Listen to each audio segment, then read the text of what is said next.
Hi, thank you for joining us today.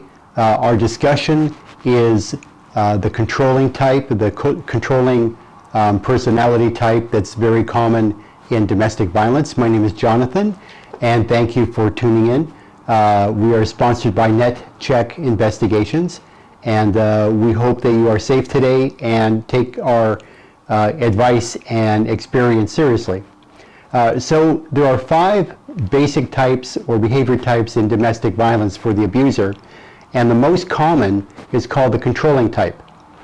Now this person is different from the sadistic type, although these two traits could be matched and may occur at the same time, but the controlling type uses emotion, physical control, obligation or obedience to manage their partner, whereas the sadistic type uses torture, physical pain, the fear of pain.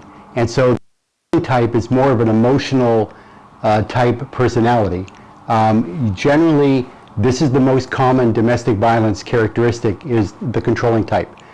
Controllers tend to take away the car keys, your telephone, not allow you to contact your family or your friends,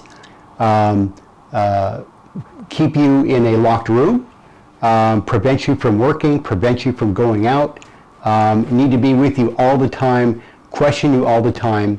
And the basic trait of the controlling type actually is insecurity.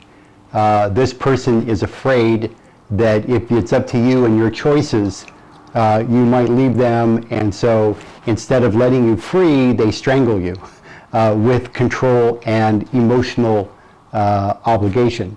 The common trait for a victim is that the victim is very responsible, loving, caring, sincere, obedient, respectful, loyal, and the guilt that that person has to make the other person, their partner, better is what makes them vulnerable to control, meaning the controlling type says it's your fault, you did it, why don't you do this, why don't you do that, what's wrong with you?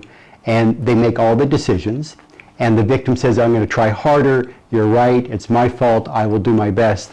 And so the personality types usually fit together. That's why it's very difficult for victims to leave, because the victim is doing their best to try to accommodate and make happy the controlling personality type, and controllers are never happy or temporarily happy. So you've got to be aware of that. To disconnect from a controlling type usually means you've got to just take off and leave in a safe manner, or you can stand up for yourself and say, look, it's your problem, you deal with it, I'm not your puppet, and now we don't want to escalate into any kind of violence. But those that have controlling and sadistic personality types together are extremely dangerous, and that's the kind of person that could kill. So we don't do that.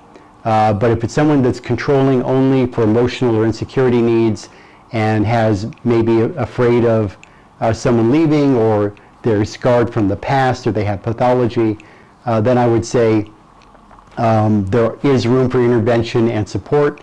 It may not be that dangerous as a sadistic person, but could be very dangerous.